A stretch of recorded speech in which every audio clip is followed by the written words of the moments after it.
Last class में मैंने prism पढ़ाया था, प्रिज्म के कुछ क्वेश्चन भी कराए थे।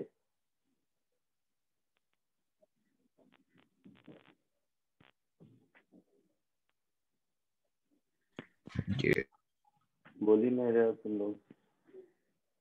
नोट्स लिखते हो कि नहीं, मुझे डाउट हो रहा है।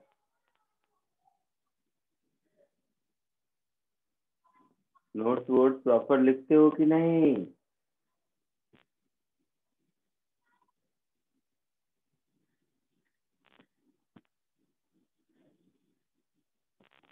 अरे बोल तो सही।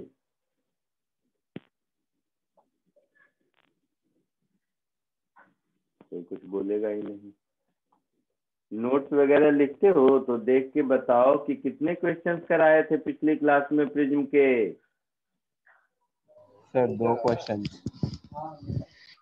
दो ही क्वेश्चन कराए थे। Sir, 2 questions, yeah. Okay fine. तो आज कुछ और हम लोग प्रिज्म के प्रैक्टिस करते हैं। तो चलो आज हम लोग प्रिज्म के प्रैक्टिस करते हैं।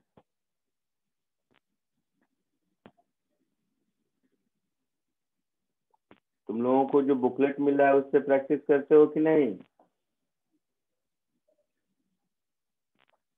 बुकलेट में सॉल्यूशन भी दे रखा है, इसलिए मैं डिस्कस नहीं करता हूँ। देखा है खोल के। बोलो। Yes sir. सर प्रैक्टिस करते हो।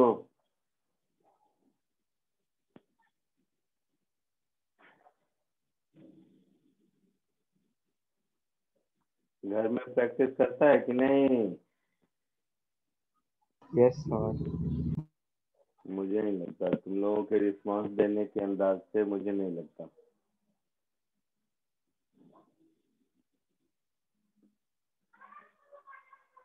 चलो मुझे प्रिज्म के दो ही क्वेश्चन कराए थे पिछली बार, तो आज थोड़ा सा प्रिज्म को प्रैक्टिस कर लेते हैं कुछ क्वेश्चन।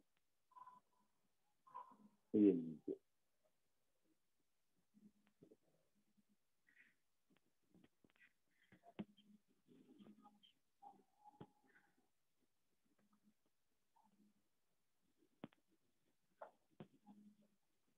ये 4-5 क्वेश्चन है, प्रैक्टिस कीजिए। फर्स्ट, सेकेंड, थर्ड,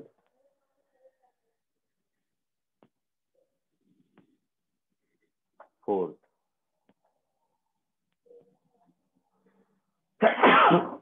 पहले ये 4 क्वेश्चन कीजिए, फिर आगे बढ़ते हैं। आज रिफ्रैक्शन ऑफ लाइट और प्रिज्म, इस सब के प्रैक्टिस कराऊंगा। दिख रहा है सबको ये चारों क्वेश्चन।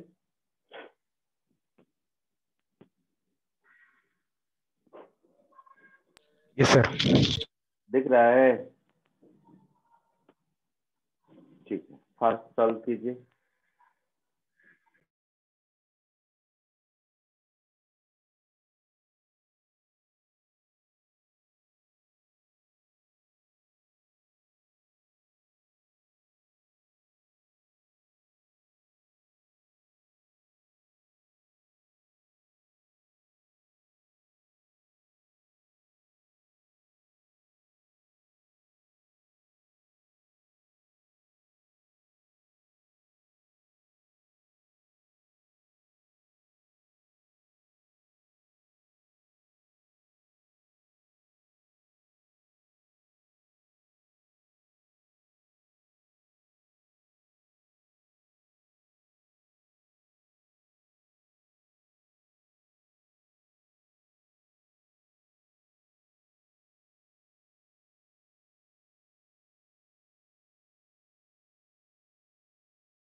आया कुछ? आया कोई आंसर? कुछ लोगों ने चैट बॉक्स में फर्स्ट का सी लिखा है, कुछ लोगों ने फर्स्ट का ए लिखा है, बाकी जनता?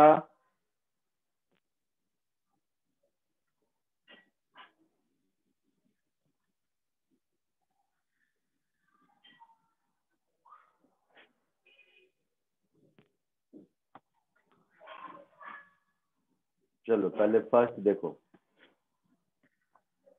A prism having refractive index √2 and refracting angle 30 degree has one of the refracting surface polished. The beam of light incident on the other refracting surface will retrace its path. तो angle of incidence कितना होगा? देखो सब इधर।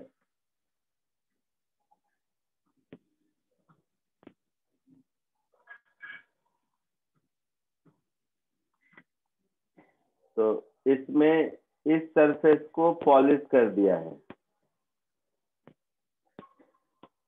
तो इस surface को polish कर दिया है, तो कोई भी रे ऑफ लाइट मान लो ऐसे गया और यहां से रिफ्रैक्ट होने के बाद अगर इस पर परपेंडिकुलरली स्ट्राइक करता है तभी पाथ रिट्रेस करेगा। किसी भी मिरर पर लाइट परपेंडिकुलर आता है तभी वापस आता है ना? बोलो हाँ या ना? Yes sir. तो ये है 30 डिग्री,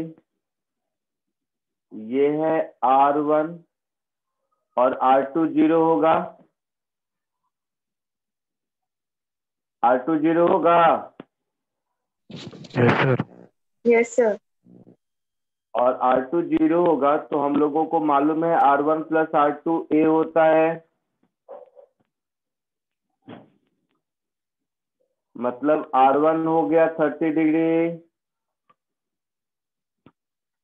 हो गया। Yes, sir. तो हम लोगों को I ढूंढना है, तो sine I is equal to mu sine R1, mu है √2, साइन 30 1/2, तो ये हो गया 1/√2, मतलब I की वैल्यू हो गई 45 डिग्री। सी आंसर आया था किसी को? यस सर मुझे। Very good. फर्स्ट क्वेश्चन आया समझ में सबको? Yes sir. Yes sir. चलो नेक्स्ट करो, सेकंड थर्ड आगे सर करते सेकंड जाओ, का बताता सी ऑप्शन। देखते हैं। अभी सेकंड का एक ही आंसर आया मेरे पास, और भी आंसर आते हैं तो मैं बताता हूँ। ट्राई कीजिए आप लोग।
सेकंड का 2 आंसर आया मेरे पास, और लोगों ने किया?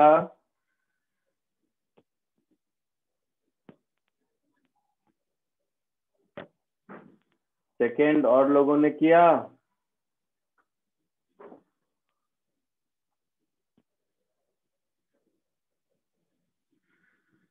सबका आंसर सी आ रहा है। ठीक है, चलिए चेक करते हैं।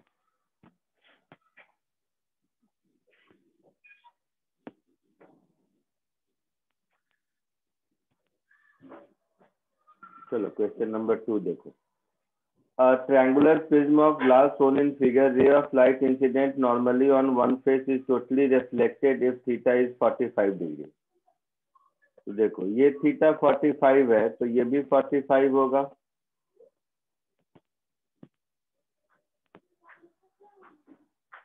और इन दोनों सरफेस में थीटा अगर 45 हुआ, तो इसका मतलब है कि ये थीटा सी से बड़ा है क्रिटिकल एंगल से, है ना। और क्रिटिकल एंगल होता क्या है? तो साइन इनवर्स 1/μ। अच्छा, तो और साइन थीटा इंक्रीजिंग फंक्शन है, तो इसको हम ऐसे लिख सकते हैं कि sine theta is greater than 1/μ, और थीटा 45 डिग्री है, मतलब 1/√2 इज ग्रेटर देन 1/μ। तो 1/√2 इज ग्रेटर देन 1/μ, इसका मतलब हो गया म्यू इज लेस देन √2। तो आंसर ए होगा। ये सी आंसर कौन कौन बोल रहा था? सब लोग सी बोल रहे हैं, आंसर ए होगा बेटा। देखो सबने गलती किया, सबने सी सी सी बोला है। आया समझ में? Yes, sir. Yes, sir.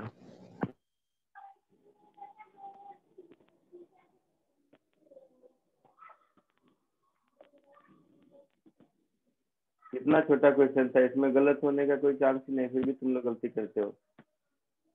Next करो, थर्ड फोर्थ।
बोलो थर्ड का आंसर आया किसी को?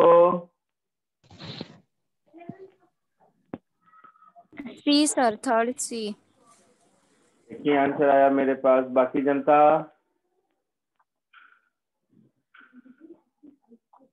बाकी जनता बोलो थर्ड का।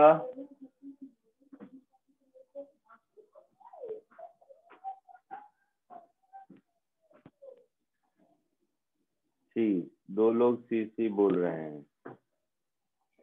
ठीक है, चलो देखते हैं। अटेम्प्ट कर लिया सबने ना? Yes sir. चलो देखते हैं क्या आता है। An equilateral prism deviates a ray through 23 degrees for two angle of incidences. तो सबसे पहले डेविएशन होता क्या है? I1 plus I2 minus A, याद है? Yes sir. Yes sir. तो 23 is equal to I1 plus I2 या I प्लस E लिखा होगा, कुछ मुझे याद नहीं है आप लोगों को क्या टर्म लिखा होगा मैंने। तो I1 plus I2 minus 60 degree होगा। तो I1 प्लस I2 हो गया मेरा 83 डिग्री हो गया। Yes sir.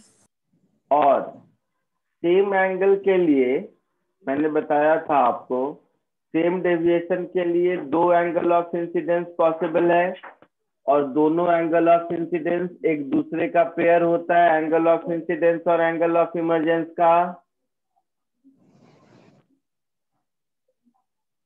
याद आ रहा है ये कॉन्सेप्ट? Yes sir. मैंने शायद I2 नहीं E लिखा था आप लोगों को पढ़ाते वक्त, एंगल ऑफ इमर्जेंस को E लिखा था ना? यस सर, आपने बोला था ए आई और ई को हम लोग मींस इंटरचेंज भी कर सकते हैं। चेंज करता है। हाँ, तो E लिखा था, तो E लिखा था, तो I और E लिखा था।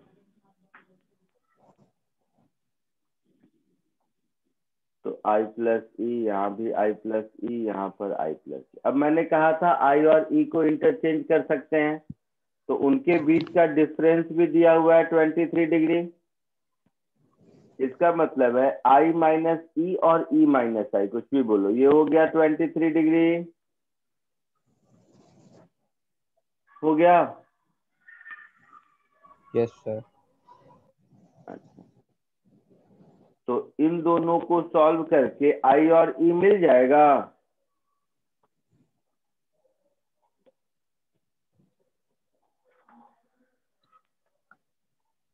सॉल्विंग 1 एंड 2, I कितना होगा और E कितना होगा?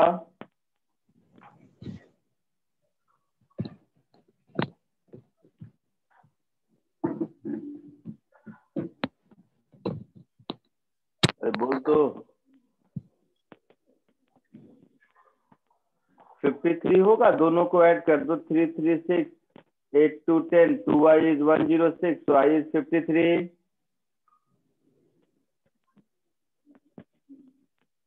बोल भाई। यस सर, 53 और 30 डिग्री। Yes, sir. और E 30 डिग्री। तो I और E मुझे मिल गया। मुझे क्या ढूंढना है? मुझे म्यू ढूंढना है। ठीक है, अच्छा, तो अब आ जाओ इक्विलैटरल ट्रायंगल प्रिज्म पर। तो ये हो गया मेरा इक्विलैटरल ट्रायंगल का प्रिज्म। इसको मैं ऐसे कर देता हूँ। ये रे ऑफ लाइट आया, ये एंगल है 53 डिग्री, ऐसे कहीं गया, ऐसे वापस आया, ये एंगल है मेरा 30 डिग्री, और ये एंगल है मेरा 60 डिग्री। यही कहानी है, और मुझे म्यू ढूंढना है ना? बोलो। Yes sir. तो ये हो गया R1, ये हो गया R2। तो R1 प्लस R2 का सम 60 डिग्री होना चाहिए।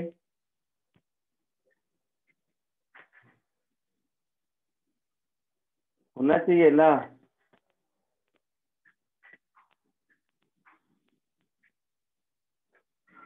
बोलो।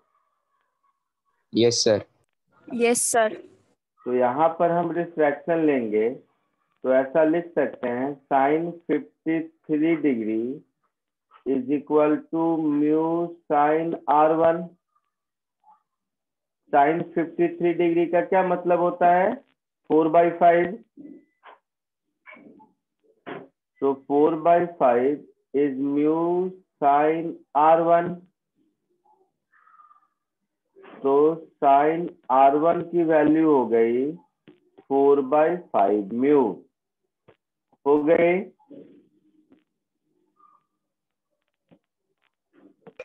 Yes, sir. यहाँ पर यही कहानी करेंगे।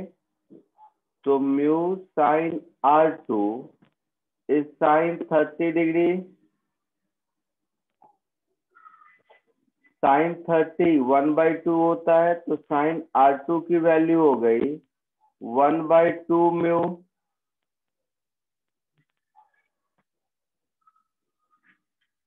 हो गए?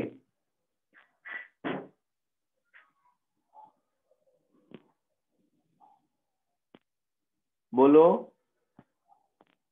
Yes, sir. अब हम लोगों को म्यू ढूंढना है। अब हम लोगों को म्यू ढूंढना है, और आई और सॉरी R1 और R2 का सम 60 डिग्री दिया हुआ है, ये मालूम है।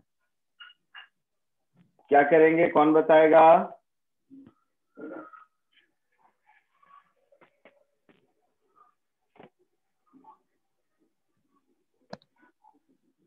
बोलो, कौन बताएगा?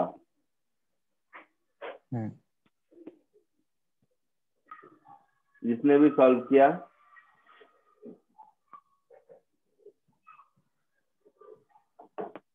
कैसे सॉल्व किया? ऐसे ही बोल दिया?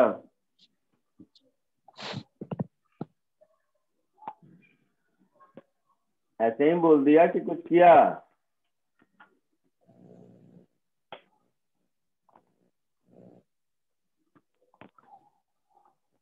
चलो मैं बता देता हूँ। बोलो, कोई तो बोलो। अच्छा क्वेश्चन है इसके लिए।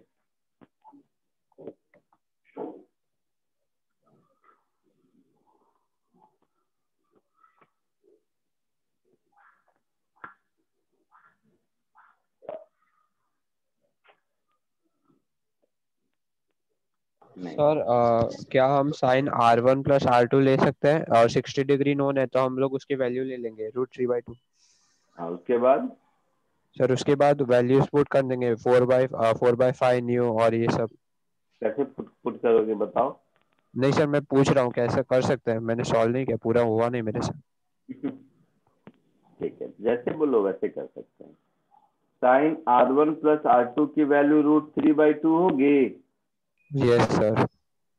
साइन A प्लस B को लिख सकते हैं हम लोग sine A cos B plus cos A sine B। Yes sir. तो sine A cos B plus cos A sine B is √3/2। ठीक है। अब साइन R1 साइन R2 तो मालूम है ना? साइन R1 और साइन R2 मालूम है, बट cos R1 और cos R2 नहीं मालूम है। तो हम लोग क्या करेंगे? 4/5 म्यू cos R2 पे आते हैं, और साइन R2 1/2 म्यू। अब देखो, अगर मेरे पास साइन थीटा, यहाँ cos R2 चाहिए ना, तो साइन थीटा पता है, तो cos थीटा कैसे निकालेंगे? साइन थीटा P/H होता है, cos थीटा B/H होता है, तो cos R2 हो जाएगा।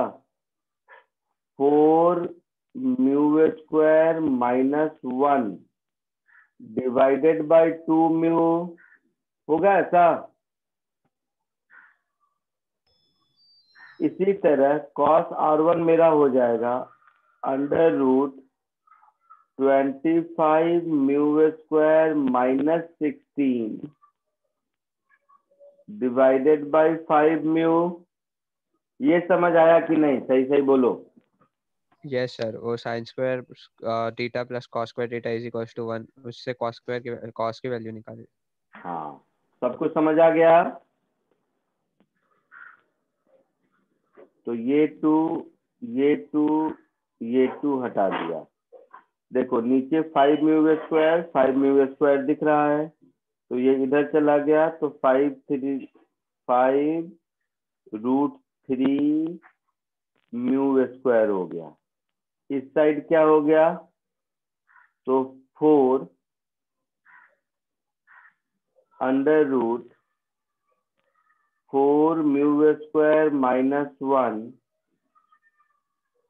Plus under root 25 mu square minus 16, ऐसा हो गया। Yes sir. यहाँ तक दिख रहा है सबको? Yes sir. तो एक तो तरीका है कि यहाँ तक पहले कॉपी करो, फिर बताता हूँ कि आगे सॉल्व करने की जरूरत नहीं है, आप चेक कर सकते हो। चेक कैसे कर सकते हो? तो यहाँ पर म्यू का 4 वैल्यू दिया हुआ है ना, हाँ सर। और चारों में रूट है, तो म्यू स्क्वायर का वैल्यू इसमें से सब्स्टिट्यूट करके देखो कि कौन सा आपको सेटिस्फाई करता है इस इक्वेशन को, वो आंसर होगा, ओके सर। है ना। अच्छा, और थोड़ा छोटा, अच्छा पहले कॉपी कर लो फिर और बताता हूँ, शायद पूरा सॉल्व करने की जरूरत भी नहीं पड़े, बहुत आसानी से बता दोगे, बट पहले कॉपी करो। चलो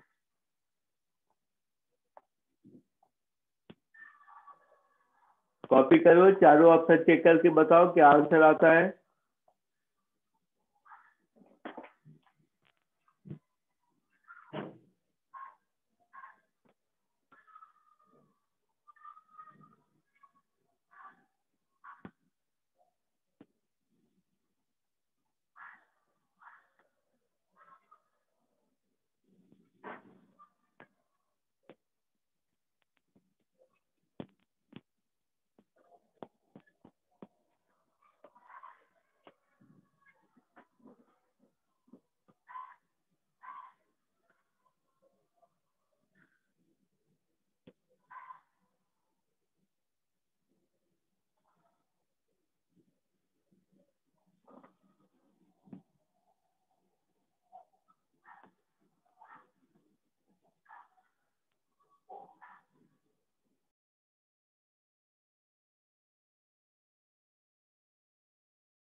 सर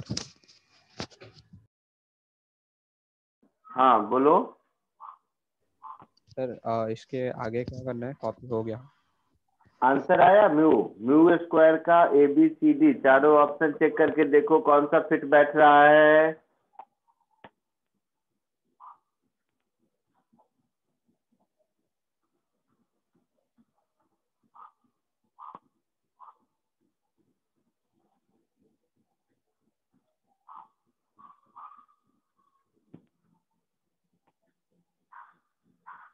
चारों में से कौन सा आया आंसर?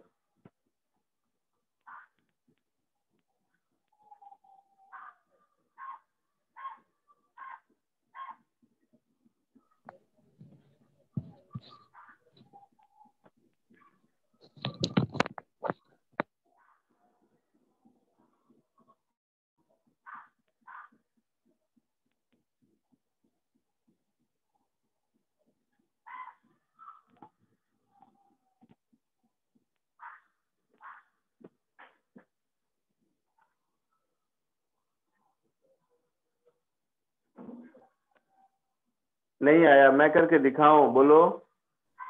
Yes sir. हाँ, वैल्यू भी नहीं पुट कर सकता है खुद से। सर मैंने चलो कुछ मैं करके देखा। दिखाता हूँ।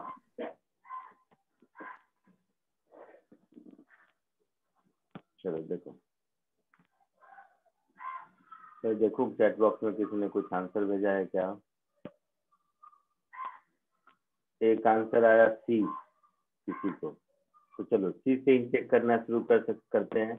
√43/5, तो √43/5 म्यू का वैल्यू चेक करो। तो म्यू अगर √43/5 है, मतलब म्यू स्क्वायर मेरा हो जाएगा 43/25 होगा। होगा।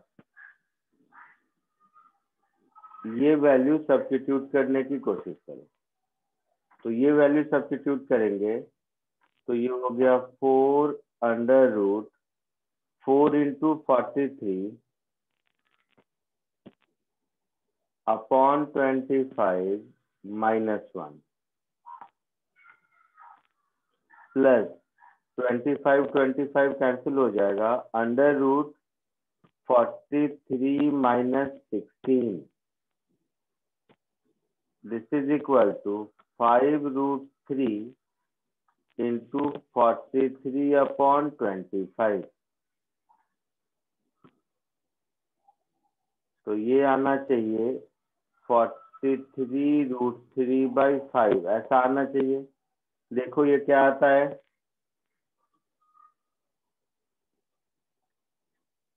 43 - 16 कितना होगा?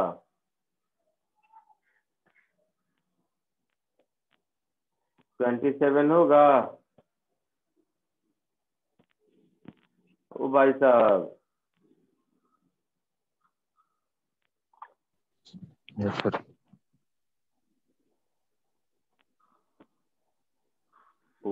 ऐसा होगा। 172 - 25 कितना होगा?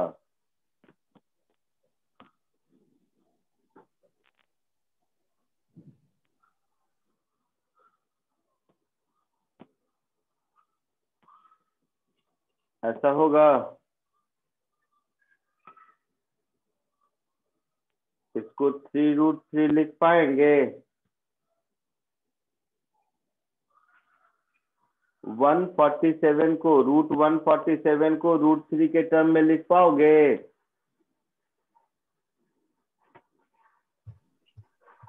7√3 होता है। आई बात समझ में?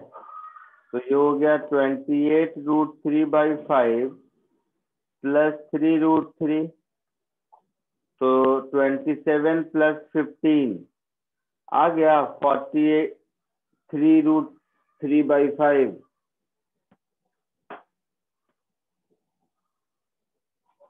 मैच कर गया इसको?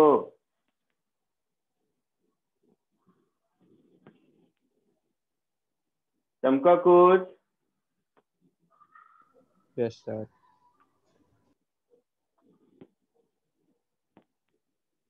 पक्का? Sir, you were saying na that there is another method. We have to not substitute it. But वो तो तब जब दिमाग लगाने वाला मेथड है, उतना दिमाग लगा पाते तो सब्स्टिट्यूट के पहले तो आंसर बताते। चलो बता देता हूं मैं। कहाँ था? हाँ, मुझे इसको चेक करना है, इस इक्वेशन को, है ना? तो सोचो, म्यू स्क्वायर के डिनोमिनेटर में अगर 25 आता है, पहली बात, चलो सुनो ध्यान से, 4 म्यू स्क्वायर माइनस 1 है, तो म्यू का वैल्यू 1/2 से छोटा तो हो ही नहीं सकता, नहीं तो ये नेगेटिव हो जाएगा। Yes, sir. समझ रहे हो? और 25 म्यू स्क्वायर माइनस 16, तो 4 स्क्वायर, म्यू का वैल्यू 4/5 से बड़ा नहीं हो सकता, छोटा नहीं हो सकता।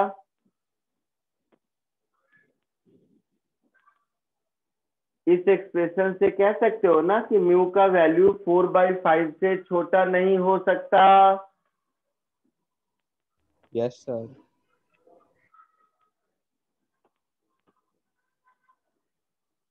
है ना? तो चारों ऑप्शन देखो, 4/5 से छोटा कोई नहीं है। ठीक है।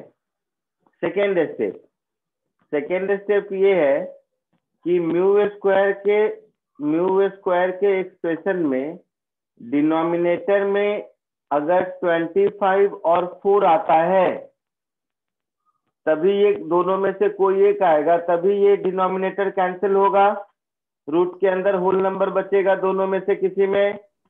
हाँ सर। तो यहां से अब आप फिर ऑप्शन चेक करो, तो दो ऑप्शन में, एक में 3 है, जिसमें 3 है वो तो नहीं होगा ना, 3 स्क्वायर में 9 आ जाएगा। समझ रहा है?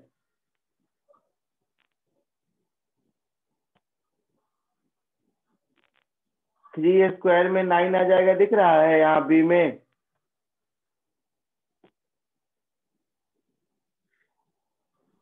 Yes sir. तो जिसके डिनोमिनेटर में 5 है वही हमें चेक करना है। तो मेरे पास ए और बी दो ही ऑप्शन बचे, एक में √33 और एक में √43 है।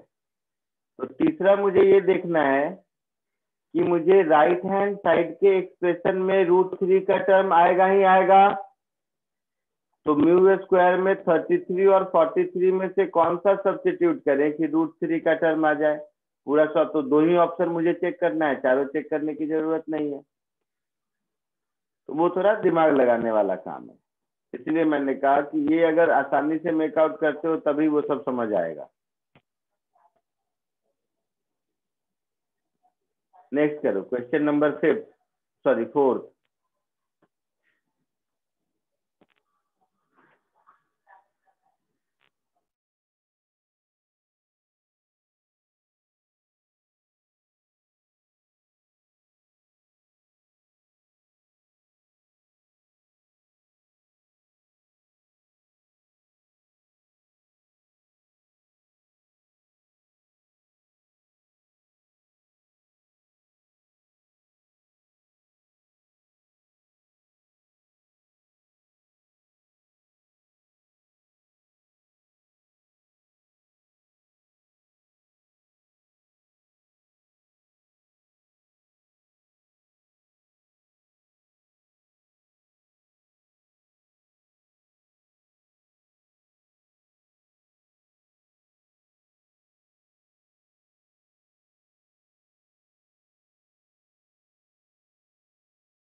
फोर्थ आया आंसर किसी को?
बोलो, किसी को आया?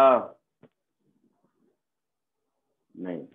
चलो देखो इधर, देखो क्लास नोट में मैंने बताया था स्मॉल एंगल प्रिज्म के लिए डेविएशन क्या होता है?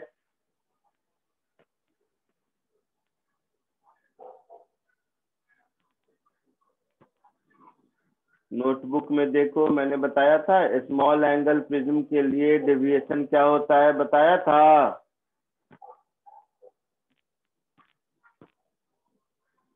ओ भाई साहब, नोटबुक तो देखोगे,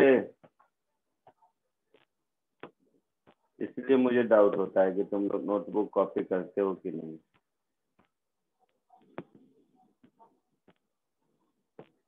क्लास नोट में देख के बताओ कि स्मॉल एंगल प्रिज्म के लिए डेविएशन क्या बताया था।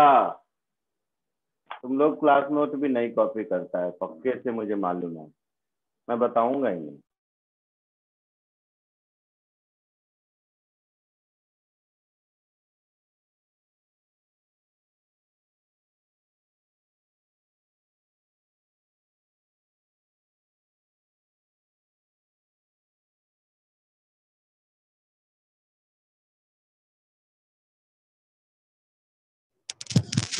mu minus 1 into a.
Sir.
Hello hello sir.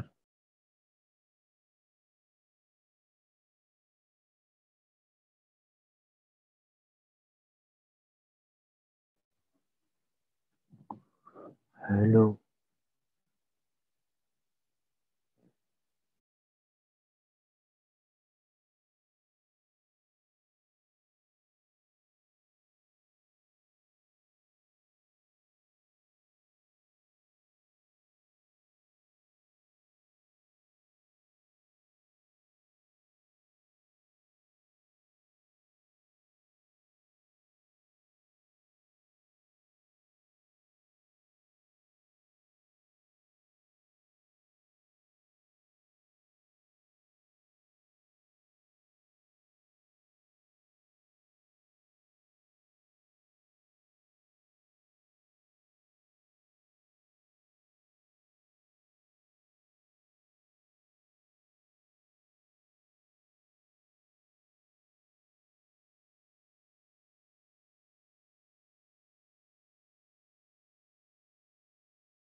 Notebook देखा सबने? कुछ ऐसा मिला स्मॉल एंगल के लिए deviation mu -1 × a? Yes sir. ये सब मतलब फिंगर टिप पे याद रहना चाहिए। तुम लोग कैसे पढ़ते हो मुझे नहीं पता। तो डेविएशन इज म्यू -1 × a। सब लोग श्योर हो इस बात से? Yes sir. अब यहाँ लिखा है कि दूसरे फेस से नॉर्मली बाहर आता है। तो नॉर्मली बाहर आने का मतलब क्या है कि E is equal to 90 degree. 0। 0 0। Normal से जो एंगल बनाता है वही एंगल ऑफ इमरजेंस है ना? Yes sir. अच्छा, और डेविएशन होता क्या है? I + E - a, इसी को डेविएशन कहते हैं। Yes sir. तो E हो गया 0, सो I - a इज डेविएशन,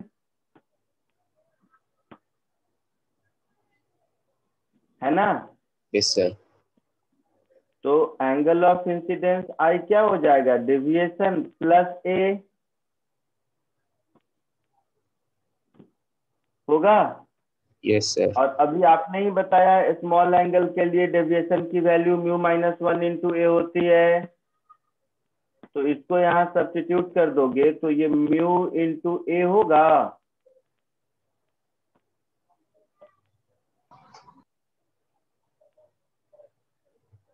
आया समझ में? यस सर आ गए। सबसे छोटा क्वेश्चन था ये। आगे बढ़े? Yes sir.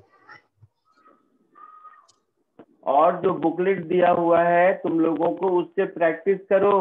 मैं क्लास में इसलिए नहीं कराता हूँ उस बुकलेट का, क्योंकि उसका सॉल्यूशन भी तो दिया ही हुआ है, वो तो तुम खुद से कर सकते हो। समझ आ रहा है? ये 2 क्वेश्चन और ट्राई करो।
आया कुछ आंसर किसी को? फिफ्थ और सिक्स का, या किसी एक का?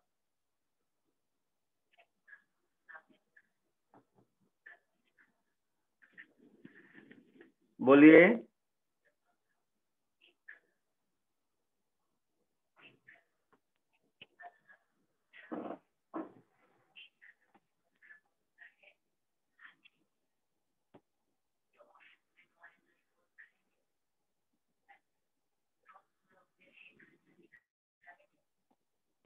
बोलो बेटा।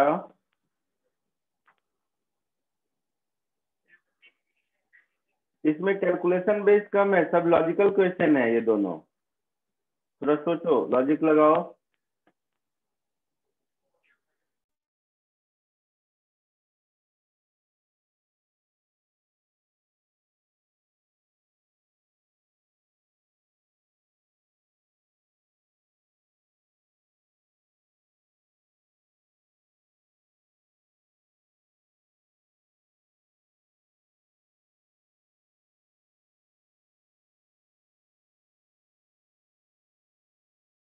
सर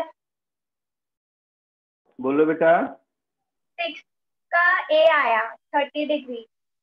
देखते हैं।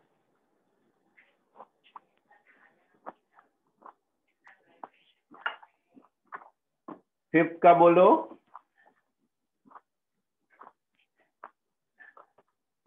सर कर रहे हैं। ठीक है, कीजिए।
बोलो और कोई फिफ्थ सिक्स में कोई answer?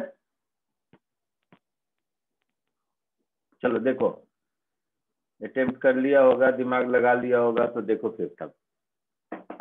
A certain film is found to produce minimum deviation 38 degree. तो मिनिमम डेविएशन हो गया 38 डिग्री। नोटबुक में मैंने सिखाया होगा, देखोगे तो होगा। मिनिमम डेविएशन का क्या कंडीशन होता है?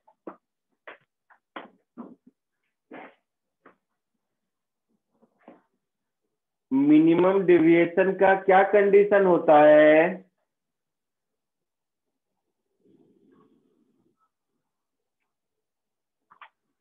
बोलो तो सही, बोलते क्यों नहीं हो तुम लोग? सर जब लाइट रे सिमेट्रिकल हो। हाँ, मतलब मैथमेटिकली इक्वल। क्या इक्वल?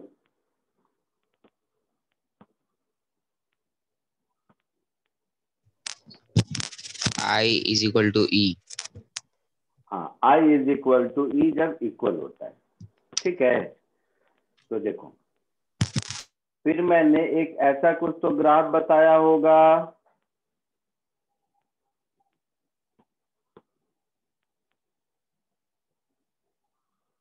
जिसमें यहाँ मिनिमम डेविएशन था इस एंगल पर, और बाकी डेविएशन के लिए दो एंगल ऑफ इंसिडेंसेस से बताया था ऐसा।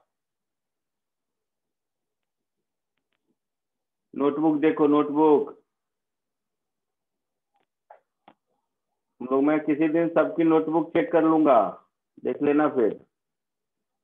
तो ये तो हो गया मिनिमम डेविएशन, जो कि दिया हुआ है 38 डिग्री। दूसरा दिया हुआ है कि जब 44 डिग्री डेविएशन होता है तो ये पॉसिबल है 42 और 62 पर।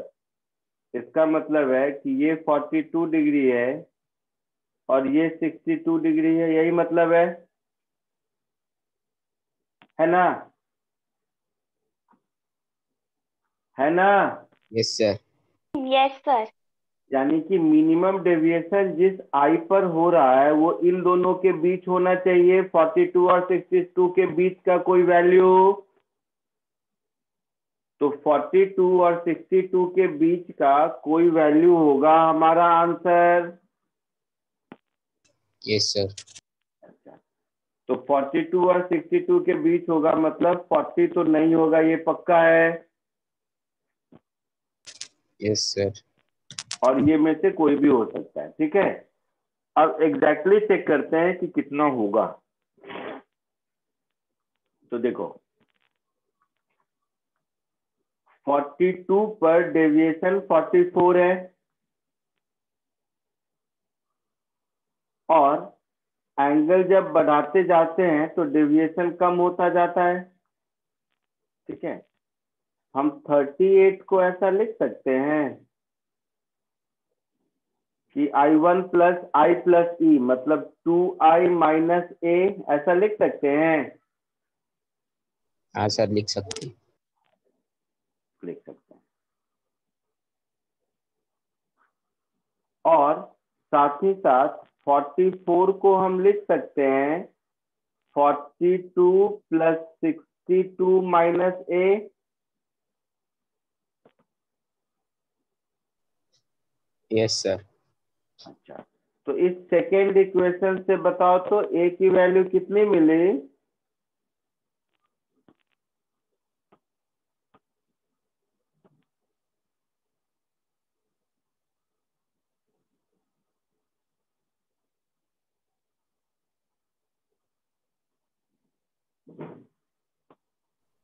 बोलो। 60।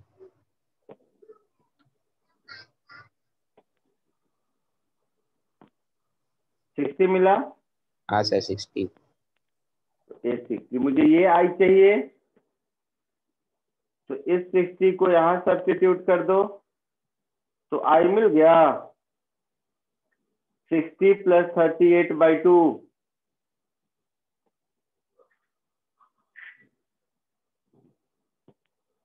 98/2, दैट इज 49 डिग्री। आया आंसर?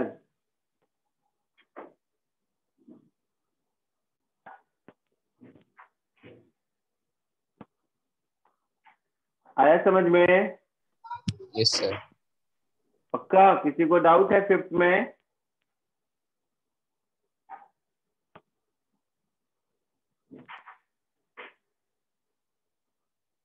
फिफ्थ में किसी को डाउट है? नो। नहीं। चलो सिक्स्थ में आओ अब। A beam of monochromatic light is incident at 50 degree on one face of equilateral prism. Angle of emergence 60 degree. तो angle of minimum deviation पूछा है। तो अगेन ये भी फॉर्मूला बेस्ड ही है। इसको मैं इधर कर देता हूँ। ये हो गया इसका। तो देखो एंगल ऑफ इंसिडेंस 50 है, मेरे पास angle of prism equilateral triangle है तो 60 डिग्री दिया हुआ है। एंगल ऑफ इंसिडेंस जब 50 डिग्री है, एंगल ऑफ इमर्जेंस 40 डिग्री है, ये दिया हुआ है ना? Yes sir. Yes sir.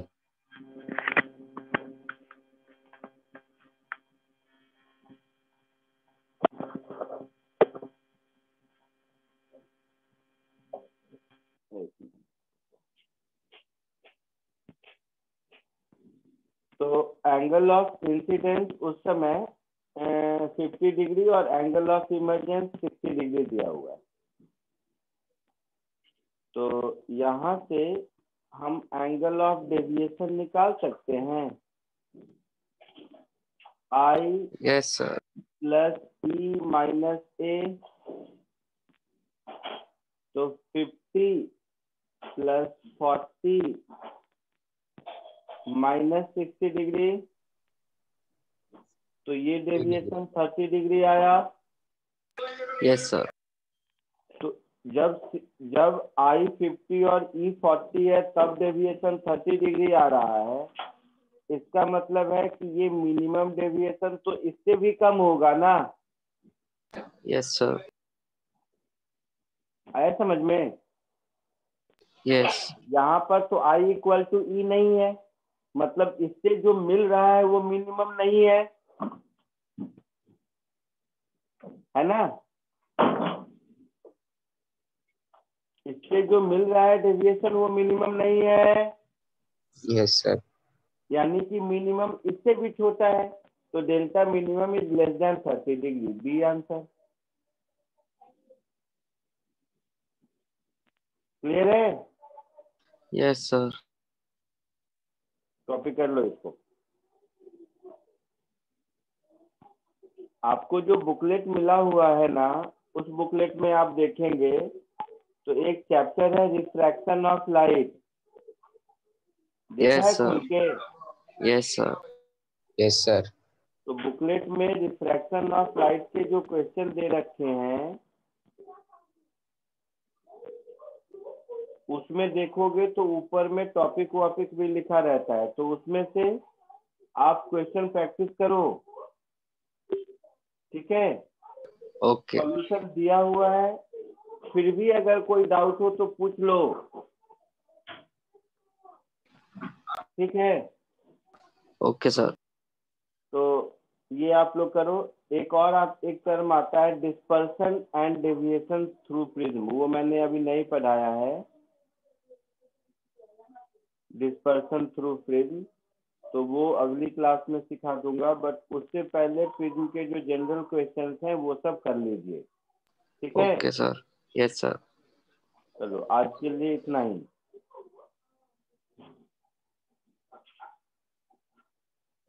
वो जो बुकलेट मिली है प्लीज उसको सॉल्व करना शुरू करो। कुछ भी नहीं करोगे तुम लोग, बुकलेट सॉल्व कर लोगे और क्लास नोट अच्छे से लिखे रहोगे, सीईटी के लिए मोर देन सफिशिएंट है। ठीक है? Yes sir. Bye bye sir. Bye.